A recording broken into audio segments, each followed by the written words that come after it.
Assalamualaikum warahmatullahi wabarakatuh. Bismillahirrahmanirrahim. Alhamdulillahi rabbil alamin. Wabihi nasta'in ala umuri dunya waddin. Wassalatu wassalamu ala ashrafil anbiya'i wal mursalin, Sayyidina wa maulana Muhammadin sallallahu alaihi wasallam, wa ala alihi wa ashabihi wa dzurriyyatihi ajmain, wa man tabi'ahum bi ihsanin ila yaumiddin. Rabbi shrah li sadri wa yassir li amri wahlul 'uqdatam min lisani yafqahu qawli. Allahumma amin, amma ba'd. Hadratal mukarramin yang terhormat Bapak Haji Agung beserta keluarga, para pimpinan dan para karyawan perusahaan AFCO, para jamaah, para bapak, para ibu, para santri Pondok Pesantren Safinatul Huda yang berbahagia.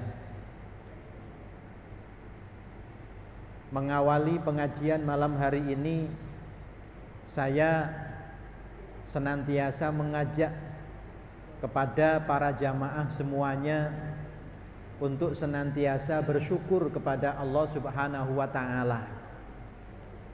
Dalam keadaan apapun, dalam kondisi apapun, hendaknya kita senantiasa berusaha untuk bisa bersyukur kepada Allah Subhanahu wa ta'ala.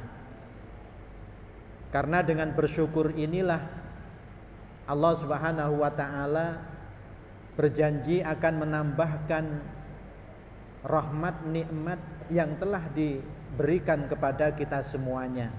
Maka mudah-mudahan dengan bersyukur ini, nikmat-nikmat yang telah berikan oleh Allah kepada kita semuanya senantiasa diberikan tambahan yang lebih banyak lagi dan lebih baik lagi oleh Allah Subhanahu wa ta'ala. Allahumma amin ya rabbal alamin.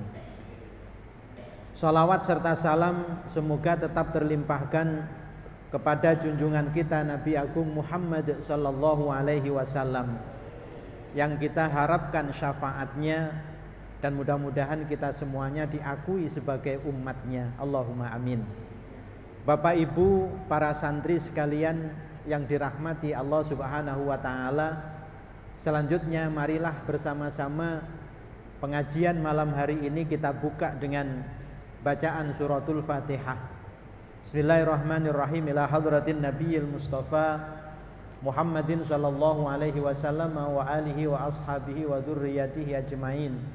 Summa al-fatihatu ila jami'i arwahi abaina wa ummahatina wa ajdatina wa jaddatina wa masyayikhina wa masyayikhi masyayikhina wa muallimina dhabil huquqil wajibati alaina. Summa al-fatihatu biniyatil qabul li jami'i hajatina min hawaijid dunya wal akhirah. Syai'un lillahi lahumul fatihah. A'udzu billahi minasyaitonir rajim. Bismillahirrahmanirrahim. Alhamdulillahi rabbil alamin arrahmanir rahim maliki yaumiddin. Iyyaka na'budu wa iyyaka nasta'in. Ihdinas siratal mustaqim. Siratal ladzina an'amta 'alaihim ghairil maghdubi 'alaihim waladdallin. Amin. Bismillahirrahmanirrahim. Kajian hadis Kitab Bulughul Maram malam hari ini akan kita bacakan hadis nomor 31 halaman 86, lanjutan dari hadis sebelumnya yang kita baca pada pertemuan yang lalu, yang menjelaskan tentang sholat malam dan sholat witir. Maka hadis nomor 31 yang akan kita baca dari akhir bab 9 ini insyaallah akan menjelaskan tentang sholat duha. Bismillahirrahmanirrahim. Wa an Aisyata radhiyallahu anha qalat. Hadis dari Sayyidah Aisyah radhiyallahu anha berkata, kana Rasulullah sallallahu alaihi wasallam, adalah Rasulullah sallallahu alaihi wasallam yusolli duha arba'an, sholat duha 4 rakaat, wa yazidu masya Allah, dan menambahkan dari 4 rakaat ini sebagaimana yang dikehendaki oleh Allah. Rawahu Muslim, hadis ini diriwayatkan oleh Imam Muslim. Hadis nomor 31 ini menjelaskan tentang tuntunan sholat duha. Dan sholat duha ini adalah merupakan salah satu sholat yang disunnahkan dalam Islam. Bahkan para ulama sepakat hukum sholat duha ini adalah sunnah muakkadah. Sunnah muakkadah ini tingkatan ibadah sunnah yang sangat dianjurkan. Jadi ada sunnah wairu muakkadah, ada sunnah muakkadah. Sunnah muakkadah itu sunnah yang sangat dianjurkan. Artinya kalau kita tidak ada uzur, hendaknya kita mengerjakan sholat ini, yaitu sholat duha. Dan Nabi juga melaksanakan sholat duha ini. Yang diceritakan oleh Siti Aisyah, sholat duha yang dilakukan oleh Rasulullah ini adalah 4 rakaat. Tetapi tentu nanti kita memahami perintah sholat duha, kesunahan sholat duha ini dengan hadis-hadis yang lain.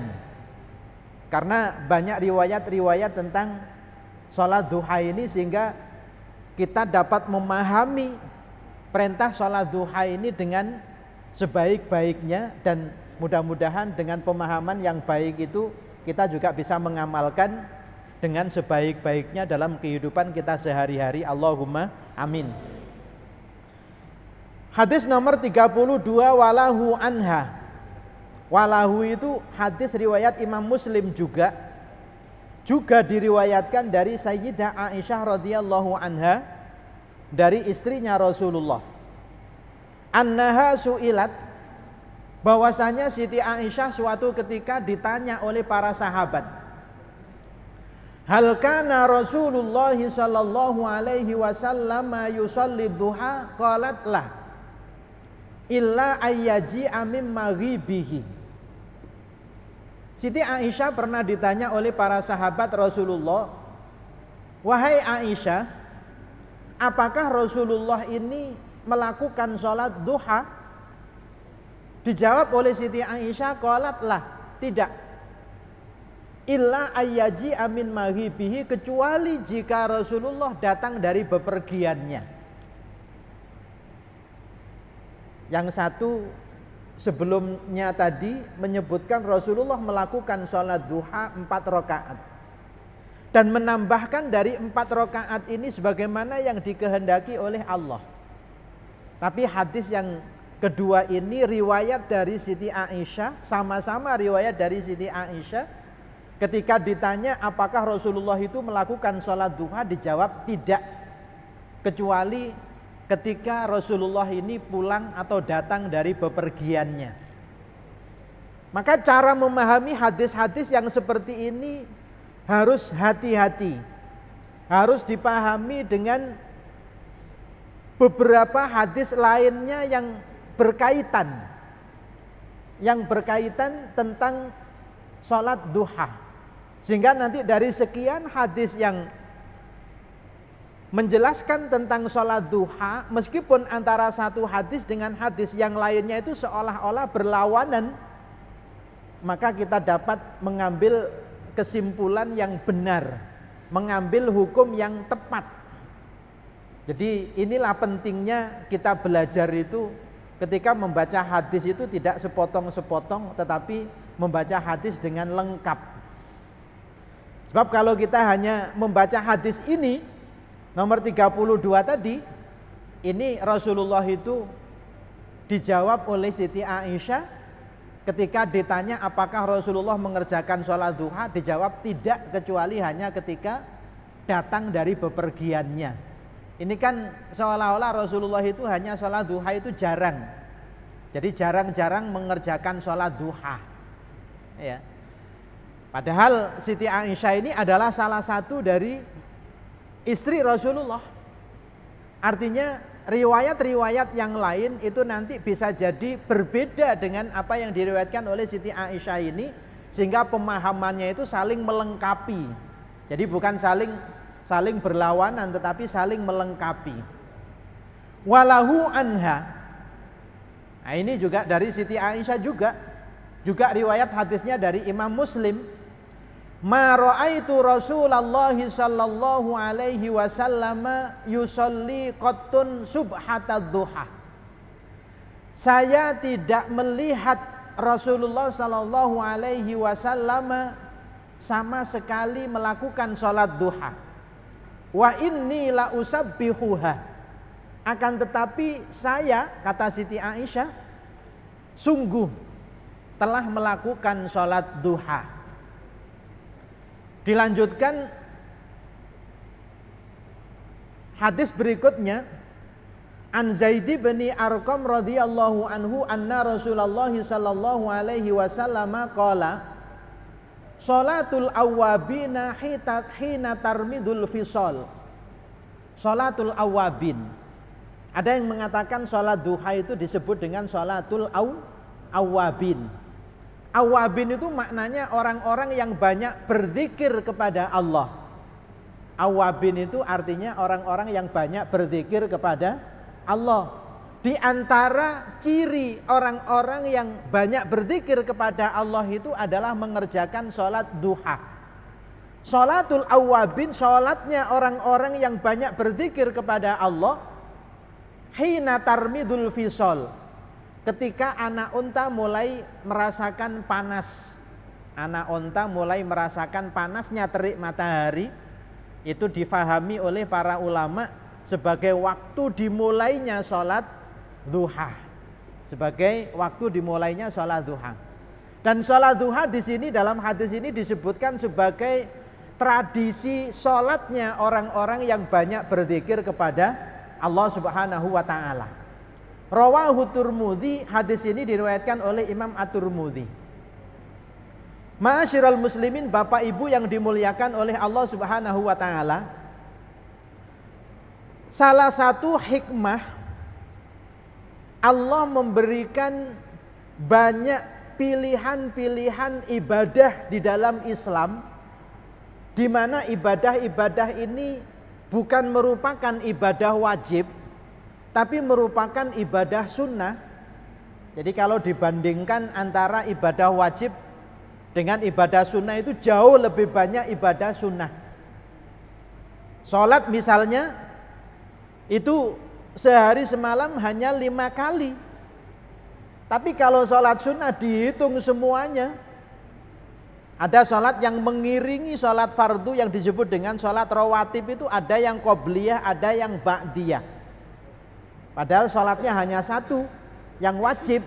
Tapi yang sunnah, ada sholat sebelumnya disebut sunnah qobliyah, ada sholat sunnah setelahnya disebut sholat sunnah ba'diyah. Selain sholat yang mengiringi sholat 5 waktu itu, ada sholat malam yang kita pelajari di sini.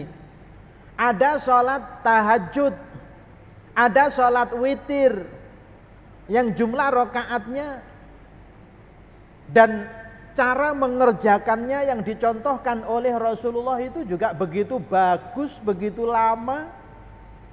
Belum lagi sholat duha, nanti ada sholat, apalagi sholat tasbih, ada lagi sholat misalnya sholat istisqa, ada lagi misalnya sholat hari raya.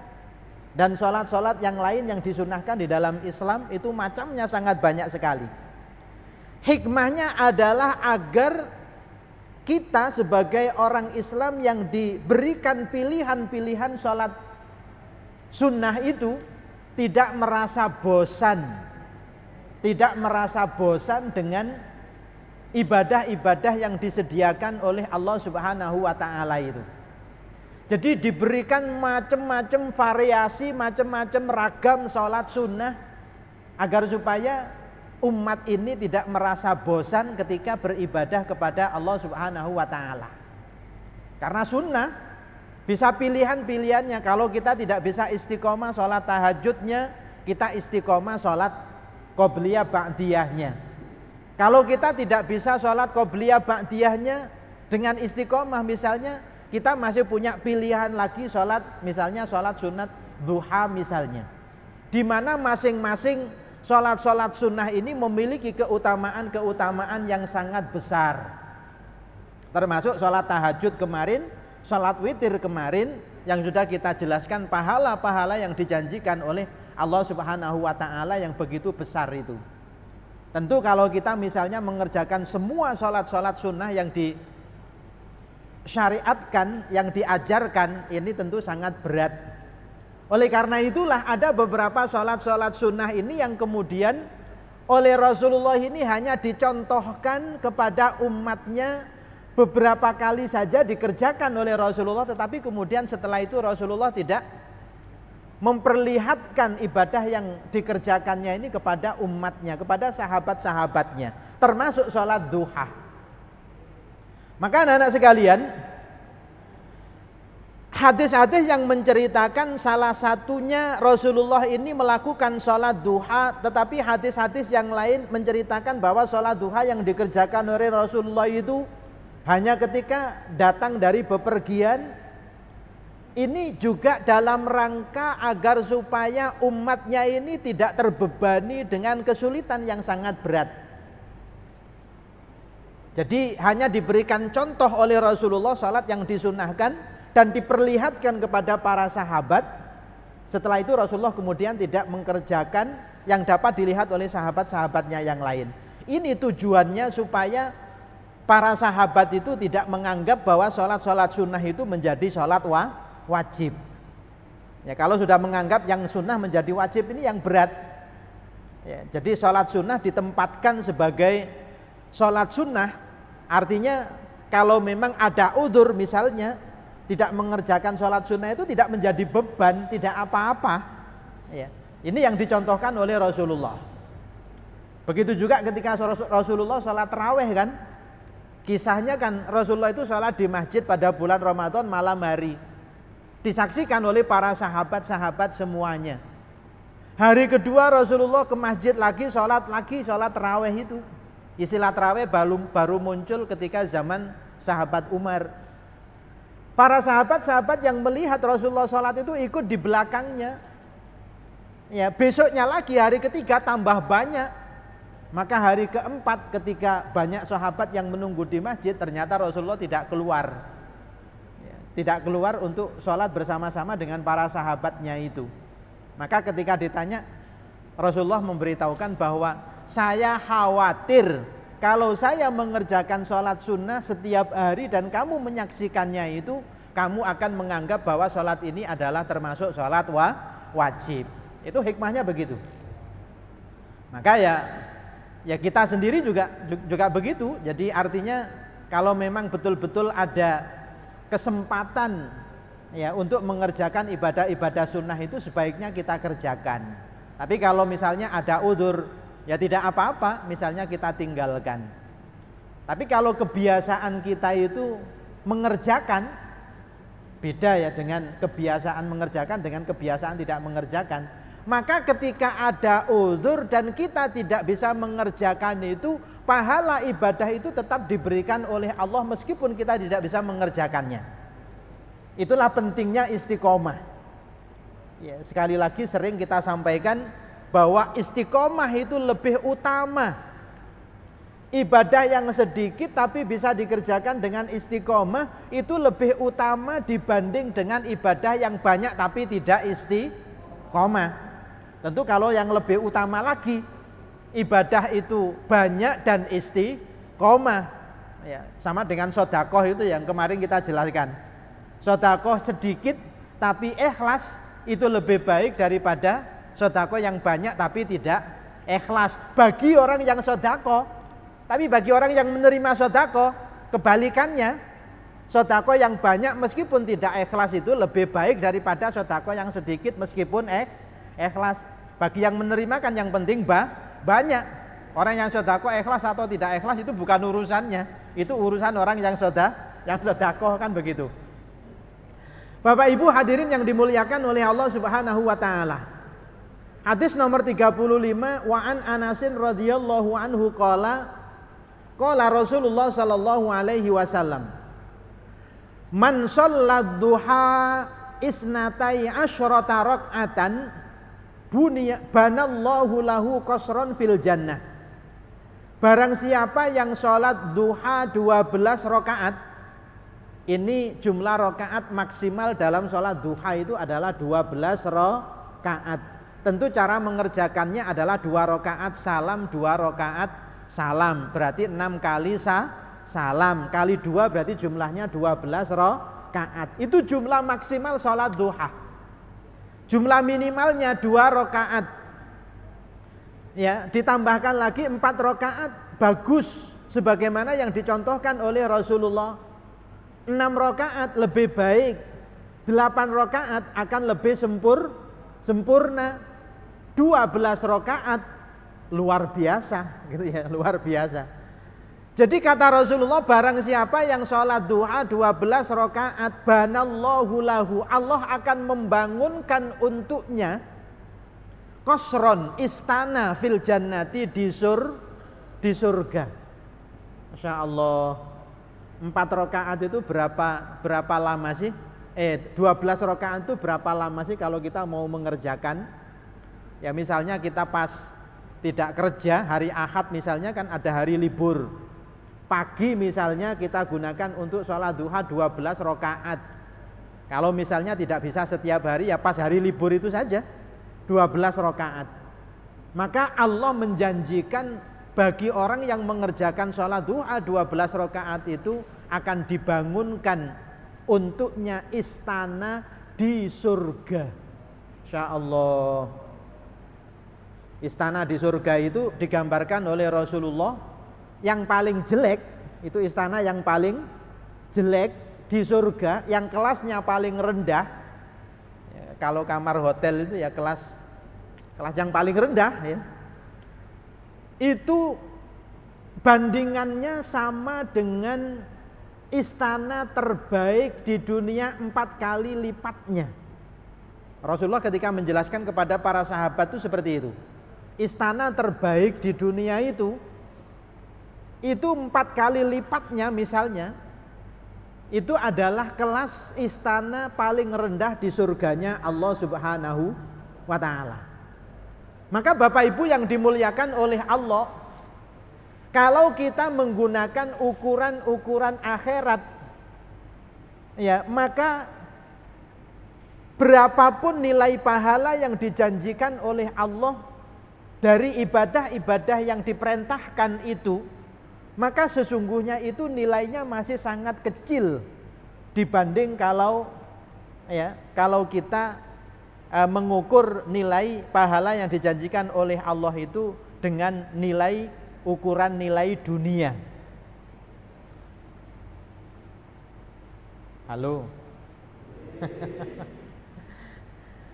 Kita menilai pahala yang dijanjikan oleh Allah itu jangan dengan ukuran nilai dunia. Itu ndak nutut.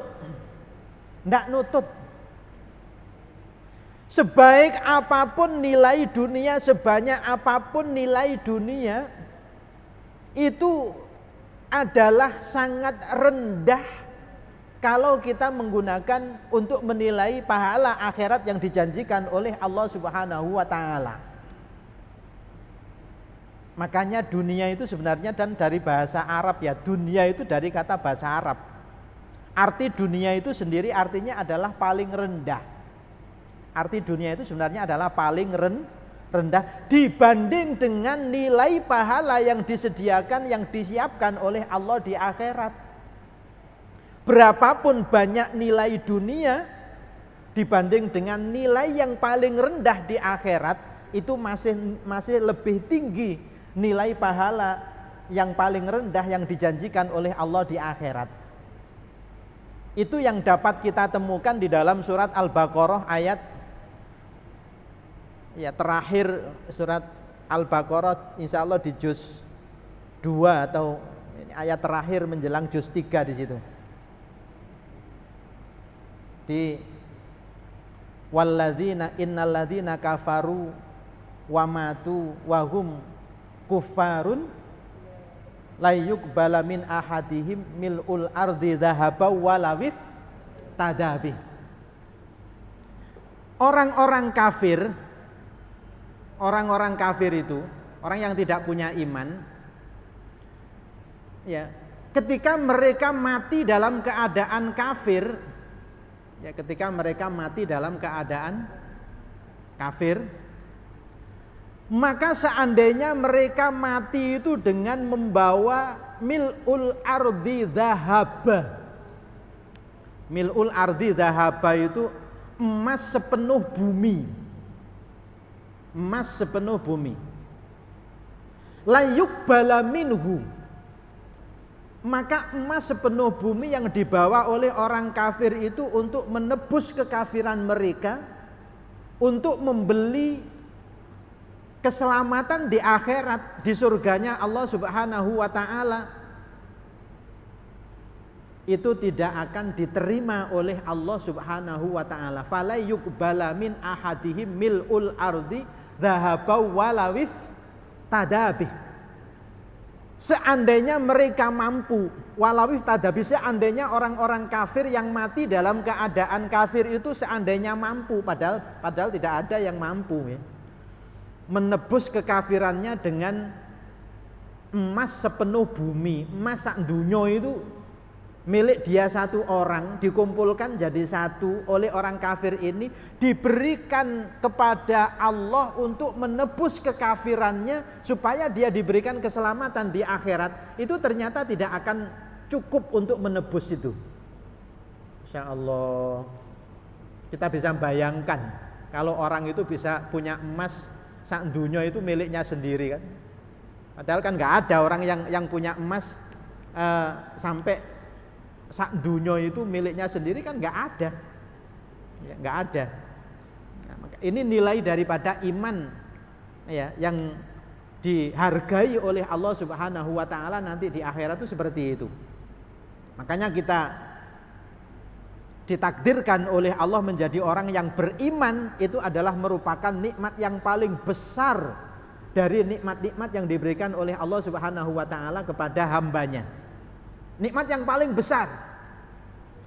Bahkan Rasulullah pernah menyampaikan kepada para sahabat, nilai dunia itu seandainya kalian, kata para sahabat, kata Rasulullah, kalian mencelupkan satu jari kalian ke dalam air laut, ya, kalian mencelupkan jari kalian ke air laut ini sajalah.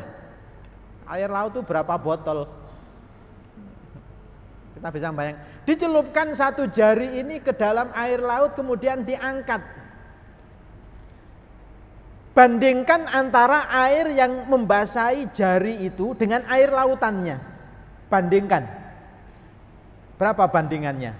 Nggak bisa dibandingkan. Air yang membasahi jari itu berapa? Berapa mili? Nggak ada milinya. Sekian mil, 0, sekian mili. Dibanding dengan air lautnya, kata Nabi, air yang nempel di jari itu adalah nilai dunia, sedangkan air yang ada di lautan itu adalah nilai akhirat. Allahumma sholli ala Sayyidina Muhammad. Makanya kita bersyukur juga kepada Allah, di samping Allah ini memberikan nikmat iman kepada kita, kita juga diberikan nikmat dapat menjalankan sebagian dari perintah Allah. Perintah Allah ini adalah amal soleh itu.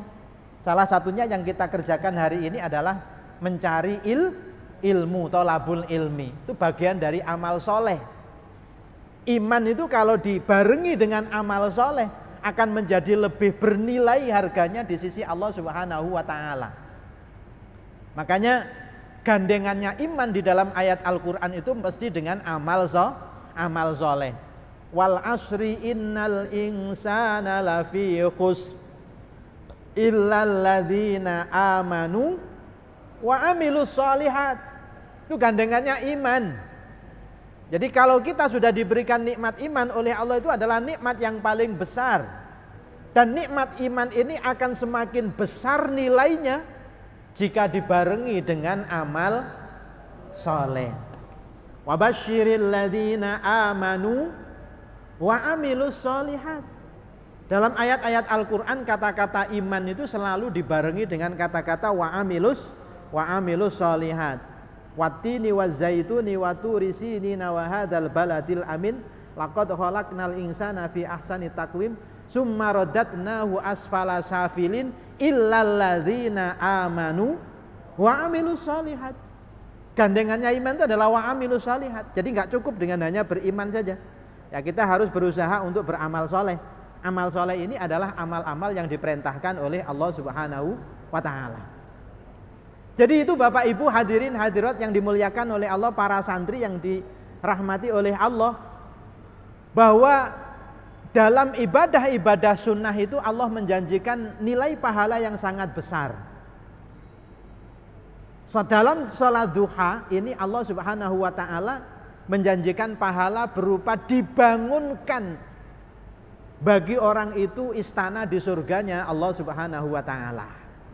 Nah, ini kita membayangkan istana tadi di surga, jangan membayangkan seperti istana di dunia, nggak ada apa-apanya. Ya, jadi seperti tadi, wong air yang menempel di jari itu bayangan dunia seisinya, sedangkan air yang ada di lautan sisanya itu adalah nilai daripada akhirat yang disediakan oleh Allah kepada orang-orang yang beriman dan beramal soleh.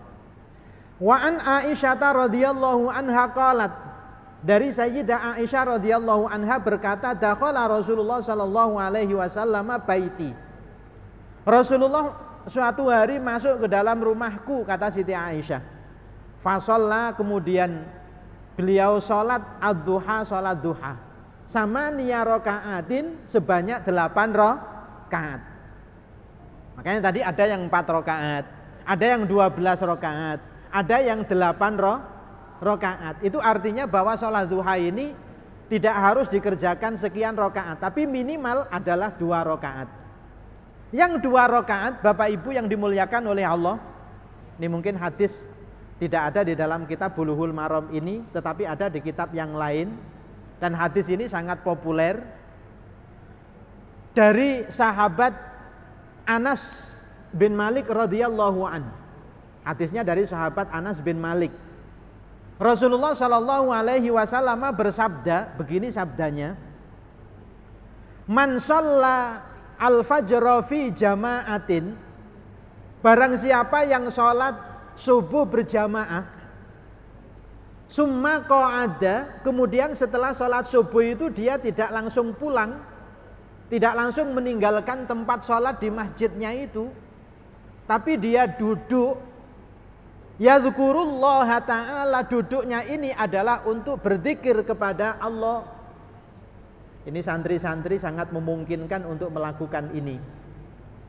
Sampeyan setelah sholat subuh, gunakan waktu sampeyan untuk deres Al-Quran, untuk murojaah, waktu-waktu setelah subuh. Jadi setelah sholat subuh jamaah, sampeyan setelah selesai berzikir, itu setelah selesai berdoa, sampean jangan beranjak dulu dari tempat sampean. Sampean lanjutkan berzikir dengan membaca Al-Qur'an. Summa qa'ada yadhkurullaha, kata Rasulullah, kemudian dia setelah sholat subuh berjamaah itu duduk dan berzikir kepada Allah. Hatta tatlu asyamsu, sampai matahari terbit. Sampai matahari terbit, bukan terbenam. Sampai matahari terbit. Berapa lama sih? Lebih lama dari karyawan yang bekerja. Karyawan bekerja itu 8 jam nggih, Pak Iksan nggih. 8 jam. 8 jam. Ini kalau subuhnya misalnya jam 4, ya dengan azan dan sholatnya misalnya sampai setengah 5, kemudian dilanjutkan deres Al-Quran sampai jam 6, itu sudah terbit matahari. Jam 4 sampai jam 6, 2 jam itu sudah dengan sholat subuhnya, 2 jam.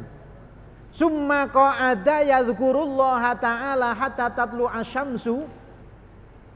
Summa shalla rak'ataini, kemudian ditambahi dengan sholat 2 rakaat. Para ulama menjelaskan sholat 2 rakaat itu namanya sholat isyraq. Sholat isyraq. Sholat isyraq ini adalah nama lain dari sholat duha. Sholat isyraq itu ya sholat duha itu, ada yang berpendapat seperti itu. Saya mengikuti yang berpendapat seperti ini. Sholat isyraq itu adalah sholat duha, 2 rakaat saja. Maka kata Rasulullah, kanat lahu ka ajri hajjatin wa umratin tamatin tamah. Kata Rasulullah, maka baginya pahala ibadah haji dan ibadah umroh sempurna. Bahkan kata sempurnanya oleh Rasulullah diulang sampai 3 kali. Tamatin. Mendapatkan pahala haji dan pahala umroh secara sempurna. Insyaallah, padahal ini para karyawan ini sudah direncanakan mau umroh ya. Sejak sebelum pandemi itu 200 karyawan itu yang belum bisa berangkat ya untuk umroh ya. Tetapi Allah sebenarnya sudah memberikan ya alternatif ya bagi orang-orang yang tidak bisa berangkat haji, bagi orang-orang yang tidak bisa berangkat umroh, ini ibadah yang pahalanya menyamai ibadah haji dan menyamai ibadah umroh. Salah satunya adalah tadi sholat subuh berjamaah, kemudian dilanjutkan dengan duduk berzikir kepada Allah sampai terbitnya matahari, kemudian ditutup dengan melaksanakan sholat 2 rakaat. Kalau itu bisa kita kerjakan setiap hari kan sama dengan kita ini haji dan umroh setiap hari. Allahumma amin. Saya kira itu Bapak Ibu dan anak-anak sekalian, para santri yang berbahagia yang bisa kami sampaikan. Mudah-mudahan dapat memberikan motivasi kepada kita semuanya ya untuk mengerjakan ibadah-ibadah yang diperintahkan oleh Allah. Salah satunya adalah sholat duha. Allahumma amin ya rabbal alamin. Ini di Tebu Ireng ada penutupan kegiatan Hari Santri Nasional. Jadi rangkaian Hari Santri Nasional selama mulai dari akhir bulan Oktober kemarin, tanggal 22 Oktober itu sampai dengan tanggal 10 November ini yang diperingati sebagai Hari Pahlawan. Ini saya mohon izin, jadi nanti langsung ke Tebu Ireng insya Allah. Ada beberapa tamu para kiai se-Jawa Timur yang akan hadir dalam rangka puncak ya peringatan Hari Santri dan Hari Pahlawan. Tadi pagi ini pembukaan resmi, jadi museum Minha ya, Museum Islam Nasional Hasyim Asy'ari. Jadi diresmikan untuk dioperasikan secara resmi oleh Kementerian Pendidikan dan Kebudayaan. Saya kira itu, mohon maaf atas segala kekurangan dan kekhilafan. Dan setelah ini kita laksanakan sholat isya berjamaah. Setelah itu saya mohon pamit. Demikian, wallahul muwaffiq ila aqwamit thoriq. Wassalamualaikum warahmatullahi wabarakatuh.